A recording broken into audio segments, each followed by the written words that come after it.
Welcome to Twisted Truths, where betrayal meets brutal payback, and where the most unexpected twists expose what people are really capable of. This story isn't just shocking, it's personal. My name is Thomas Rourke. I'm 47. For 7 years, I served as the operations director at a mid-sized robotics firm called Poetic Systems. We weren't flashy. We didn't make the tech headlines. But under the surface, we were quietly dominating a niche market, specialized automation components for laboratories and small-scale manufacturing. And then, on a Monday morning, in a conference room full of people I had mentored and supported for years, I got publicly executed. "Your leadership style is too rigid for our evolving culture," Victoria Lane announced with a polished smile, designer heels crossed under the sleek boardroom table. It wasn't a private conversation. Not even a respectful email beforehand. Just, delivered like a death sentence in front of every department head. I looked around at the stunned faces, my team, people I had fought beside through production crises, supply chain nightmares, and 18-hour days. I closed my laptop, said "understood," and walked out. 22 minutes. That's how long it took me to pack 7 years into 2 boxes. One for my personal items, and one for the operational blueprints I'd built from scratch, supplier agreements, logistical frameworks, price controls. My entire career in files no one else understood. Victoria followed me to my office after her performance, her voice suddenly soft. "This isn't personal, Thomas. We just need someone who can embrace modern synergy and collaborative vision." I didn't bother replying. I already knew what she didn't. Those old-fashioned systems she was tossing out were the reason we had gone from $5 million to $12 million in annual revenue. Not magic. Not buzzwords. Just grit, relationships, and boots-on-the-ground logistics. I shook hands with my team on the way out. Meant every word of gratitude. They were good people. But as I drove away, a strange calm settled over me. Not shock. Not grief. Just this cold, calculated knowing, they were going to crash. I turned off my phone and pulled off near the river overlook. The barges below were crawling against the Mississippi's current, just like Poetic had done before I helped steer it out of the mud. For the first time in 7 years, I had nowhere to be at 1 p.m. on a Monday. "Congratulations on your freedom," I muttered to myself. But I already saw the future. I'd seen it too many times before in the military. A new officer rolls in, eager to make their mark. They dismantle systems they don't understand. And when it all burns down, they blame the ashes on the last guy. Victoria was brought in by an investor group to prepare Poetic for a fast acquisition. She spoke fluent MBA, synergistic alignment, digitized procurement, value chain transformation. But she never once stepped foot on the factory floor. Never looked a supplier in the eye. And she made the fatal assumption that the systems I built ran on software. They didn't. They ran on trust. By the time I got home, my inbox was flooded. Shocked colleagues. Confused vendors. My phone wouldn't stop buzzing. I didn't answer any of them. I just backed up everything I'd quietly prepared the week prior, vendor contact sheets, notes on renegotiation schedules, old-school relationships built over handshakes and late-night crisis calls. Because Victoria had made one massive miscalculation, she assumed she could replace the man without replacing the man's legacy. 3 days later, I got a call from Thomas Franklin, chief engineer at Rexton Defense Solutions, one of our biggest clients. "Thomas," he said, "you free for lunch?" No agenda. Just 2 old dogs talking shop. Over steaks and coffee, he laid it out. "Word is, Victoria's already screwing the pooch. Announced some flashy new vendor portal. Mandatory onboarding. But half the suppliers are already pushing back. Some are refusing entirely. They only want to deal with you." I just listened, nodding. "She doesn't get it," he continued. "These people didn't work with Poetic because of a system. They worked with you. Because you kept your word. Then he leaned in. Off the record.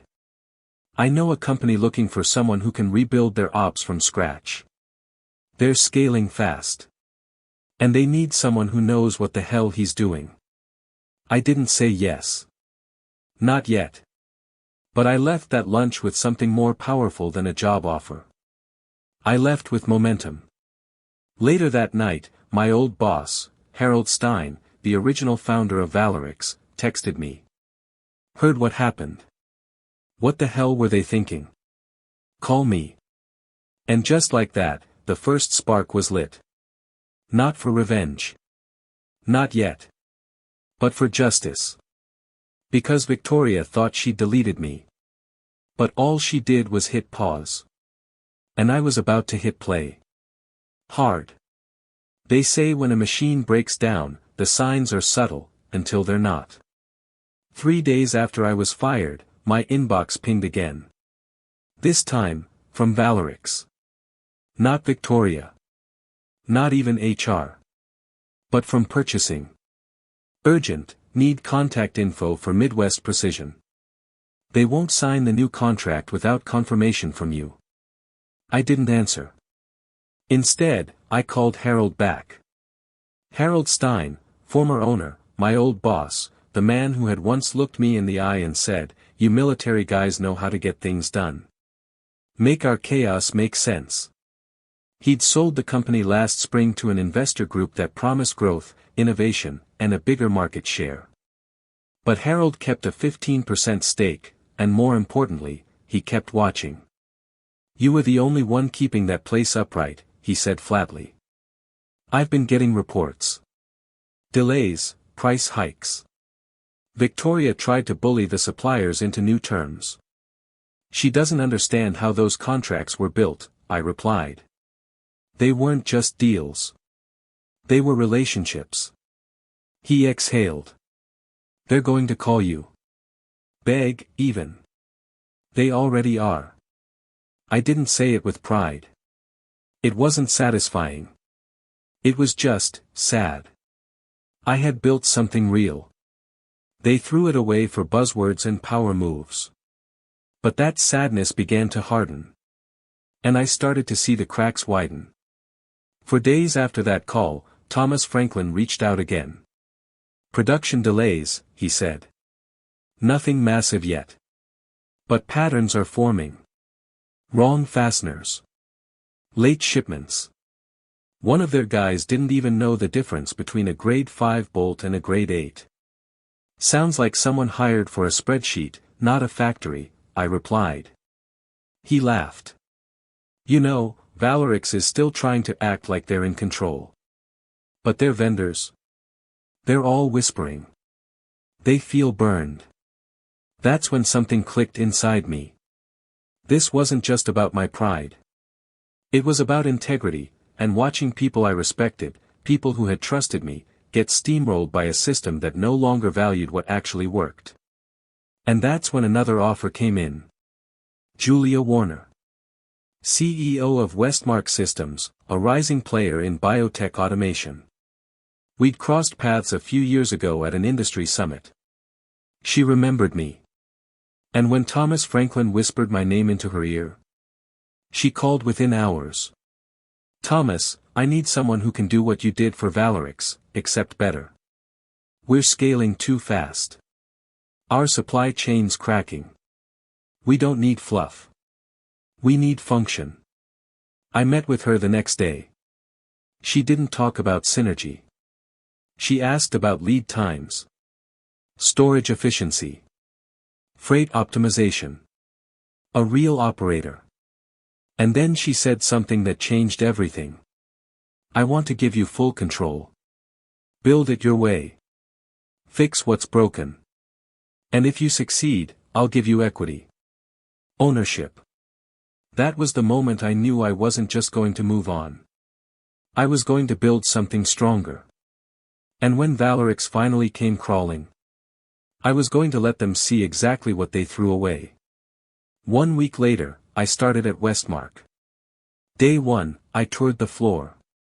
Spoke with every line worker. No clipboard. No pretense. Just listened. By day 3, I'd already diagnosed their major failures: supplier redundancy gaps, unclear delivery pipelines, and zero relationship tracking. Meanwhile, Valerix was melting. Brian, my former assistant, started sending me quiet updates. Midwest Precision raised their rates by 15%. Valari Components refused their new terms outright. 3 vendors delayed shipments out of capacity conflicts. Victoria's called 5 emergency meetings this week. I never asked any of these suppliers to retaliate. They did it on their own. Because people remember how you treat them. And Victoria? She treated them like numbers. Not partners. That's when I got the first call. Victoria, herself. Blocked number. Straight to voicemail. Thomas, this is Victoria. We're experiencing some supplier turbulence and wondering if you'd be open to consulting. Obviously compensated. I didn't respond. Next day. Email. Next day. Another call. Then she showed up at Westmark's front desk. Urgent business, she told the receptionist. I watched from my office camera feed as she stood in our lobby, perfect posture cracking with every passing minute. She waited 37 minutes. Then left. Her mask was slipping. The empire was buckling. Brian sent me another update. Braxton Industries dropped Valerix today. Said they can't risk delivery failures. That's 3 major accounts gone in 10 days. Braxton was my account. Took me 3 years to land them. Now, gone in a flash. I didn't gloat. I just added it to a folder on my desktop titled, The Collapse. Because at this point, I wasn't seeking revenge. I was building a case for something bigger. Acquisition.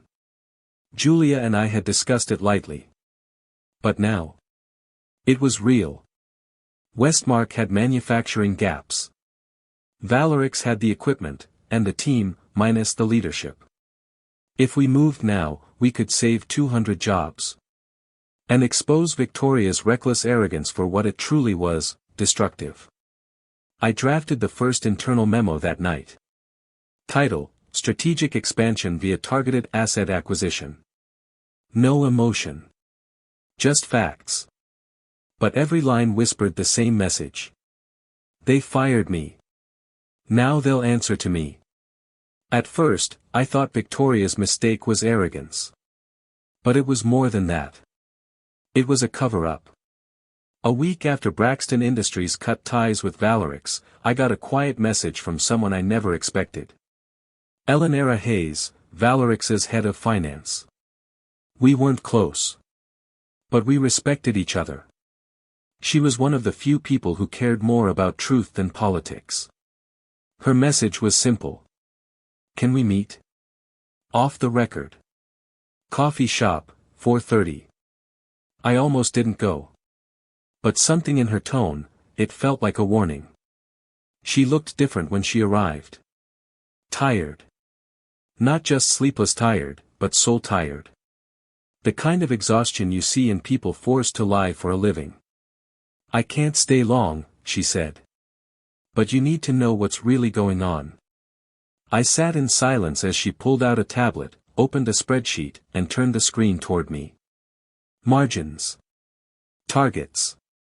Cuts. At first, I thought it was standard post-acquisition restructuring. Until she said the words that made my blood run cold. You weren't fired because of your leadership style, Thomas.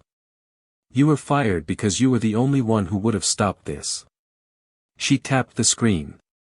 Victoria's real job isn't running Valerix.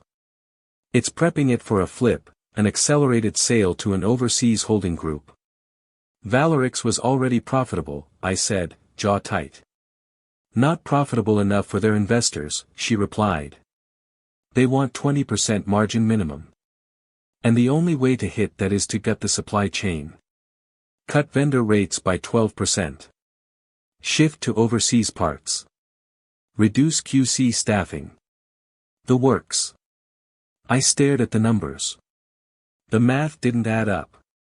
The only way to achieve those goals would be to destroy everything that made Valerix reliable. Their name, their trust, their reputation. And the employees? I asked. 200 jobs are on the chopping block, Eleonora whispered. They're planning to move half of production to a low-cost plant in Mexico. It hit me like a punch. The people I'd trained. The families depending on that factory. My team. All sacrificed for paper profits. Why are you telling me this? I asked. She hesitated. Because I handed in my resignation this morning. She looked me dead in the eye. And because you were the only one who treated this place like it mattered. Then she said one more thing. There's a board meeting next week. Emergency measures. They want to pressure Harold into selling the rest of his shares. I clenched my fist under the table. Harold wasn't just a former owner. He was the soul of Valerix. They wanted him out to finish the job. Eleonora left quickly, without finishing her coffee. I stayed seated long after she was gone. My mind spinning. This wasn't just about me anymore. It wasn't about a bruised ego or lost title. It was about saving something I had helped build from the ground up. And now, I knew what I had to do. That night, I drove to Harold's house. He was in the garage, tuning up an old motorcycle like always. Grease on his hands. Classic rock playing low on the radio. Thought you might show up, he said without turning around. I told him everything. What Eleonora showed me. The planned outsourcing. The board's plan to force him out. He wiped his hands on a rag, quiet for a long moment. They've been hounding me, he finally said. Lawyers. Calls. Emails. Want to buy me out 10% below market. Keep saying it's my last chance. Don't sell, I said. Easy for you to say. You're not getting 20 emails a day threatening litigation. I leaned against the workbench. What if I had a better offer? Not for your shares. For the company. He looked up, skeptical. Julia at Westmark wants to acquire. Valerix has equipment, talent, and clients she needs. And the company is spiraling. Her board would never let her buy it, he muttered. Not if Victoria's still running it, I said. But what if we approached the investors? Quietly. Showed them a way out before the Q3 bloodbath hits. Harold's eyes narrowed. You're serious? I nodded. They want to sell. They just don't want to lose. He folded his arms. They'll never sell to you directly. They don't have to know I'm involved. Harold cracked a smile. You devious son of a... I'm not trying to crush them, I interrupted. I'm trying to save what matters. We preserve the factory, the workers, the core vendors. They walk away with whatever's left of their pride. Everyone wins, except Victoria. Harold leaned back, exhaled slow. You know they're going to fight dirty, he said. She's not going down without a spectacle. I met his gaze. I'm not afraid of fire anymore. Over the next week, we moved quietly. Harold contacted the investors, told them he had a lifeline buyer, an unnamed private group with interest in distressed acquisitions. Their response? Desperation. They wanted out before Q3. No due diligence. No heavy negotiation. They just wanted the bleeding to stop. It was happening. The empire was crumbling, and I was there, watching from the shadows, brick by brick. By Friday, I had the letter of intent ready. Westmark's lawyers finalized the offer. But Julia wasn't just buying a company. She was making me the architect of its rebirth. The plan was simple. Retain all non-managerial staff. Rebuild trust with key vendors. Salvage client relationships through personal outreach. Cut the cancer at the top. Victoria Lang. The woman who fired me in front of my team to prove a point. She was about to learn something the hard way. Burning bridges only works if the man on the other side can't swim. And I had swum through fire. The plan wasn't built on anger. It was built on silence. While Victoria fumbled her empire with memos and dashboards, I was meeting with line workers, inventory leads, and former vendors over quiet breakfasts and low-lit dinners. No flash. No announcements. Just one-on-one conversations with the people who actually made things run. And every person I met said the same thing. We just want things to make sense again. By the second week at Westmark, our integration proposal was finished. Julia and I had outlined a lean, surgically targeted acquisition of Valerix's assets, factories, machinery, talent, and client base. Nothing more. Nothing less. The new company would operate under a hybrid brand, Westmark Valerix, retaining the manufacturing credibility while shedding the rot at the top. The only catch? Timing. We had to move before Victoria's disaster became irreversible. And before she figured out who was behind it all. Meanwhile, Valerix was in full-blown freefall. Brian, my former assistant and now my quiet mole on the inside, sent another encrypted update. Production at 42%. 3 more clients suspended orders. Vendors delaying even basic materials. Victoria is on edge. Shouting in meetings. Board is spooked. I didn't ask him to sabotage anything. I didn't have to. Victoria was sabotaging herself. Every call she made. Every vendor she alienated. Every arrogant message she sent instead of walking the factory floor, it was all fuel for her own destruction. Then, on a Wednesday afternoon, the final piece fell into place. Thomas Franklin, my contact from Rexton Defense, showed up unannounced at Westmark's lobby. "Got a minute?" he asked, eyes twinkling like he already knew what I was about to say. Over lunch, he leaned in and said, "We're done with Valerix. Too many broken promises. We want to sign with you. 3-year guaranteed contract. High volume. No drama." I nearly dropped my fork. This wasn't just a client. This was leverage. With Rexton's contract in hand, Westmark would gain immediate revenue and credibility. We'd also be able to justify adding a production line that perfectly mirrored Valerix's setup. "We'll handle the tooling," Thomas said.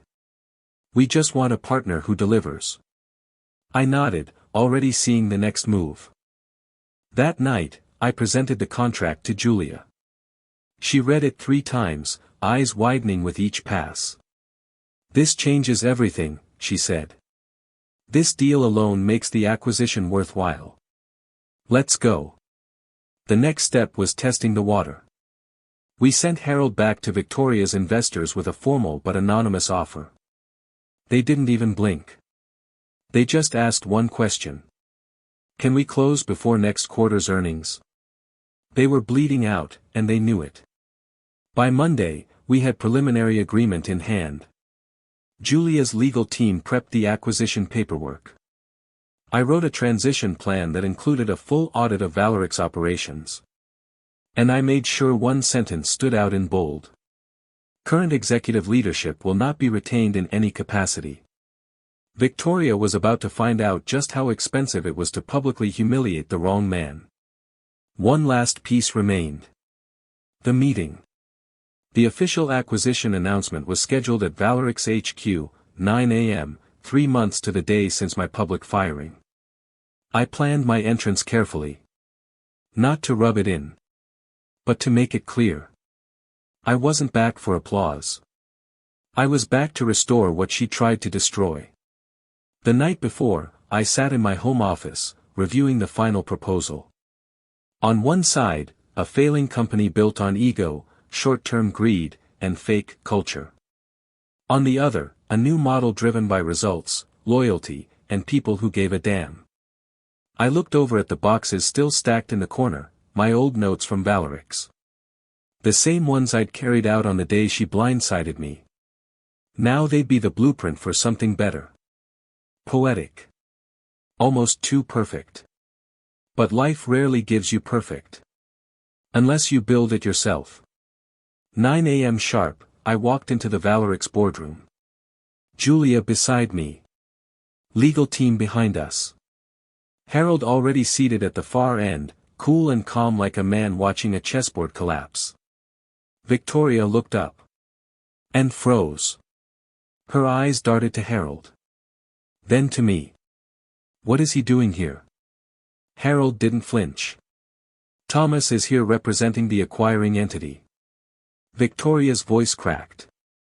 You're not serious. Jeffrey, the lead investor, cleared his throat. The agreement is signed. Westmark is acquiring Valerix's assets. Mr. Rourke will be leading the operational integration. This is a setup, she shouted. He sabotaged our vendors. He. I stayed calm. I haven't contacted a single Valerix supplier since I left. But I can provide documentation if necessary. Julia stepped in, finalizing the blow. We'll retain your team. Your facilities. Your partnerships. But not your leadership. Your services are no longer required. Victoria stood, trembling. You planned this, from the beginning.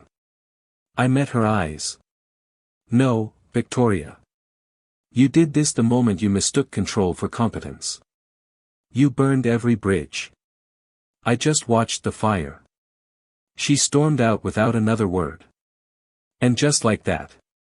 The company she tried to mold into her own image was now mine. When the ink dried, there was no champagne. No celebration. No victory dance. Just me, standing in the Valerix factory again for the first time in 3 months. Only this time, I wasn't walking out. I was walking in, as the man in charge. Julia made it official with a company-wide announcement. Effective immediately, Valerix Systems has been acquired by Westmark. We are retaining our most vital asset, the people. I stood beside her as she spoke. Not in front. Not above. Beside. Because if I learned anything from years in logistics, the best leaders don't bark orders from a distance. They walk the floor. Shake hands. Ask real questions. And they listen. The applause started slow. Hesitant. Then one voice, Brian, clapped louder. Others followed. Within seconds, the building was full of noise. Relief. Hope. Some people even cried. Because they knew the nightmare was over. And the real work was about to begin. That first week was chaos. Not because we were failing, but because we were rebuilding. I sat with vendor partners. I flew out to meet the heads of Midwest Precision and Valari Components. They didn't need promises. They needed reassurance. That the man who once showed up at their factories at 6 a.m. in snow boots, just to understand their bottlenecks, was back. And that this time, he wasn't going anywhere. We restructured delivery timelines. Adjusted payment terms. Gave them skin in the game again. Within 10 days, 87% of our vendors recommitted. The other 13%. They were watching. And soon, they would follow. Inside Valerix, morale shifted overnight. Workers who had been ghosted by upper management now had weekly feedback sessions. Production jumped 18% in 2 weeks. Why? Because people finally believed they mattered again. We brought back the bonus system Victoria had axed. We reinvested in safety gear and line inspections. And most importantly, we stopped pretending that software could replace human trust. But just as things stabilized, a storm cloud returned. Victoria. Not physically, she disappeared into the corporate shadows of Chicago. But her fingerprints were still on some of the damage. Julia's legal team forwarded a letter to me. A formal notice from Victoria's attorneys. Our client believes Mr. Rourke intentionally sabotaged business operations through unethical influence over vendor relations. We are considering litigation for damages. I laughed out loud when I read it. It was the kind of letter you send when you have nothing left but ego. I passed it to our legal counsel. Their response? No evidence. No case. Not even a bluff worth acknowledging. We didn't reply. Because some accusations don't deserve words. They deserve results. And those were piling up fast. One morning, as I walked the production floor, Brian approached with a tablet in hand. Midwest Precision confirmed full delivery schedule. Valari's back online. Oh, and Felwyn Security just signed the 3-year exclusive. I smiled. The building felt alive again. Like it was breathing for the first time in months. And then Brian said something that caught me off guard. By the way, have you heard what Victoria's doing now? I shook my head. Consulting for a private equity group in Chicago. Apparently teaching them how to streamline acquisitions. We both burst out laughing. Think she learned anything? He asked. I paused. Then said what I truly believed. Probably not the right lesson. That evening, Harold dropped by my office. He was headed out on a fishing trip, his first real break in over a year. He leaned in the doorway, arms folded. You did it, he said. We did it, I corrected. No, he insisted. You took back what they tried to erase. You didn't yell. You didn't beg. You just rebuilt better. He turned to leave, but stopped and looked back. So what's next? I looked around the office, walls still bare, shelves empty, no signs of vanity. Just systems. Orders. Plans. Now. I said. We build something they can't tear down. We were on track. Revenue rising. Vendors loyal. Staff morale higher than it had been in years. For the first time since I left Valerix in a cardboard box, I slept soundly at night. Until a number showed up in one of our financial audits that made my stomach twist. $178,000. That's how much was unaccounted for in the inventory budget. At first, I thought it was a misentry. A spreadsheet error. But the deeper I dug, the worse it got. Invoices rerouted through a shell company. Material orders placed, never delivered. Refunds marked as fulfilled but never returned to the books. This wasn't just negligence. This was sabotage. And it was recent.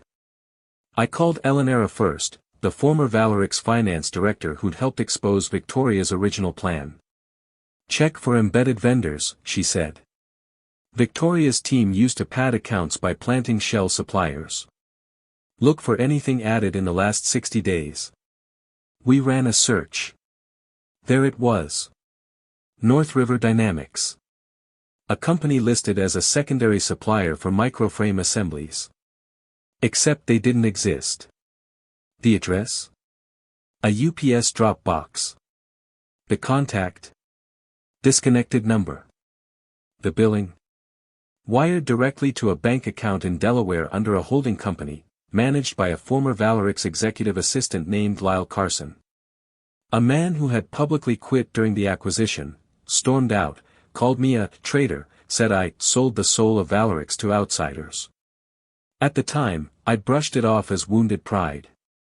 Now I realized. He stayed behind. Under the radar. Just long enough to poison the well. Julia was livid. This could tank the entire quarter, she said. What's worse, it's internal. Someone we thought was gone never left. She wasn't wrong. The most dangerous enemy isn't the one shouting at the gate. It's the one whispering inside your walls. We launched a full investigation. Quietly. Privately. I didn't want to scare the staff. We were rebuilding trust, and exposing a saboteur from the inside could shake everyone's sense of safety. But the audit team uncovered more. Lyle had created multiple fake vendor profiles. He had rerouted quality inspections to bypass incoming materials. He even tried to shift blame onto Brian by impersonating him in a spoofed email. That was the last straw. I called a private meeting with Brian, Julia, and legal. I want him out. Blacklisted, I said. But not before we make it clear who really built this company. Julia nodded. We'll move fast. By the following Monday, we filed criminal fraud charges against Lyle. We also sent a press release, not to draw attention to the scandal, but to reinforce our zero-tolerance policy for internal corruption. The message was simple. This is not the old Valerix. This is a company that stands on integrity, accountability, and transparency. Anyone who tries to undermine that has no place here. It was personal. But it was necessary. Still, it hit me harder than I expected. I'd spent months fighting Victoria's arrogance. But I'd underestimated something else entirely. Bitterness. Lyle wasn't a leader. He wasn't part of the big decisions. But he carried resentment like a flame under the floorboards, and when the match was lit, he tried to burn everything down just to make himself feel powerful. It was a wake-up call. Winning the battle wasn't enough. You had to protect the peace, too. Later that week, Harold stopped by again. He saw the fatigue in my face before I even said a word. I heard about the Lyle situation, he said quietly. People like that, they don't care what gets broken, as long as someone bleeds. I should have seen it, I said. He was right there. And I missed it. Harold shook his head. You didn't miss it. You were building. You were fixing what she broke. That takes all your focus. That takes hope. People like Lyle. They prey on builders. Because they don't know how to build themselves. He was right. But it still left a bitter taste. We recovered fast. Julia pushed through an emergency accounting protocol. We recovered 82% of the stolen funds via insurance and a settlement from Lyle's bank. Vendor faith remained intact. Client orders surged. But I never forgot what that betrayal felt like. It was different than Victoria's. Hers was institutional. Predictable. Lyle's. It was personal. Small. Rotten. The following Friday, I returned to the Mississippi River overlook, the same place I sat the day I was fired. Same quiet hum of water. Same barges pushing against the current. But this time, I wasn't drowning. I was rowing. Hard. With a team that mattered. With partners who believed. With my hands blistered, but still on the oars. Because revenge isn't fire and fury. It's rebuilding what someone else tried to destroy. And then making sure it stays standing. 3 months after the acquisition, we were thriving. Westmark Valerix had doubled its client base. Production was stable, vendors were aligned, and we were on track to hit $20 million in revenue before the end of the fiscal year, nearly double what Valerix had ever achieved on its own. But it wasn't the numbers that stayed with me. It was the walkthroughs. Every morning, I'd make my rounds across the floor, boots on the ground, just like I used to. Shaking hands. Asking about birthdays. Noting the little things most executives ignore. Because leadership, real leadership, doesn't happen in meetings. It happens in motion. Then one morning, I got a call from someone I hadn't spoken to since before the firestorm. Eleonora Hayes. There's something you should see, she said. Victoria's back in town. I froze. Doing what? Presenting at an investment summit. She's pitching herself as a turnaround expert. The hypocrisy was enough to make my blood pressure spike. But I didn't say anything. Not yet. Then she added. Her case study is Valerix. I said nothing for a long time. Then calmly replied, send me the invite. 2 days later, I sat in the back of a luxury conference center ballroom, watching Victoria Lang strut across the stage in a sharp charcoal suit and $1,000 smile. The screen behind her read. Turning around a toxic company culture, the Valerix Systems case study. She spoke for 25 minutes. Took full credit for streamlining operations. Said she restructured bloated teams. Claimed the board forced out resistant leadership. And the kicker? By the time I left, Valerix was positioned for explosive growth. The crowd applauded. I didn't move. But Julia, who had come with me, leaned over and whispered, want me to say something? I shook my head. Not yet. Let her finish spinning her web. Because the truth. She wasn't just lying. She was burying herself in real time. After the presentation, there was a panel. Julia was on it too. Halfway through, the moderator asked about successful acquisition turnarounds. And that's when Julia struck. Actually, she said, Westmark recently acquired a company that was mismanaged into the ground after an executive leadership change. Within 3 months, we reversed course. Doubled revenue. Saved 185 jobs. And exposed a 7-figure fraud ring left behind by the previous regime. All eyes turned to her. Victoria stiffened. What company was that? The moderator asked. Valerix Systems. A hush fell. Then Julia smiled. And the man who rebuilt it? He's here today. Would you like to come up, Thomas?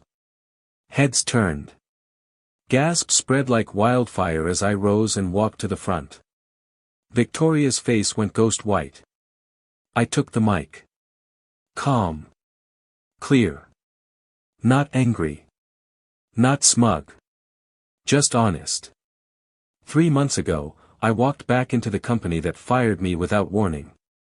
A company I helped grow from $5 million to $12 million in revenue.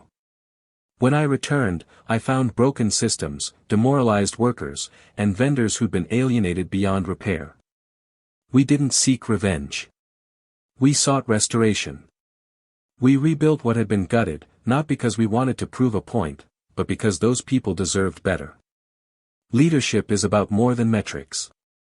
It's about accountability. And the truth? The person who claimed to streamline Valerix left it 60 days away from bankruptcy. We saved it. They almost killed it. Dead silence. Then the moderator, a former COO himself, spoke. That's what real leadership sounds like. Applause exploded across the room. Victoria tried to speak. Stammered. But no one was listening anymore. She was done. The aftermath was swift. The investment group that had once backed her issued a statement distancing themselves. Her consulting firm terminated her contract. By week's end, her name had been scrubbed from Valerix's digital history. She didn't just lose the company. She lost her legacy. And I gained something more powerful than revenge. Peace. 6 months later, I stood outside the Valerix factory, now officially branded Westmark Valerix Manufacturing, watching workers unload the new equipment we'd invested in from our record quarter. Harold walked up beside me, holding 2 cups of coffee. You did it, he said for the 3rd time since the takeover. We did it, I replied again. He looked out at the line. Still think this wasn't revenge? I smiled. No. It wasn't revenge. I took a slow sip of coffee, watching the team high-five on the dock. It was justice. In the end, truth has a way of surfacing, even if it comes twisted through pain and betrayal. As one wise voice once said, sometimes your greatest enemy was once your closest ally. If this story struck a chord with you, let us know in the comments. And don't forget to subscribe, share, and spread the word, because justice deserves to be heard.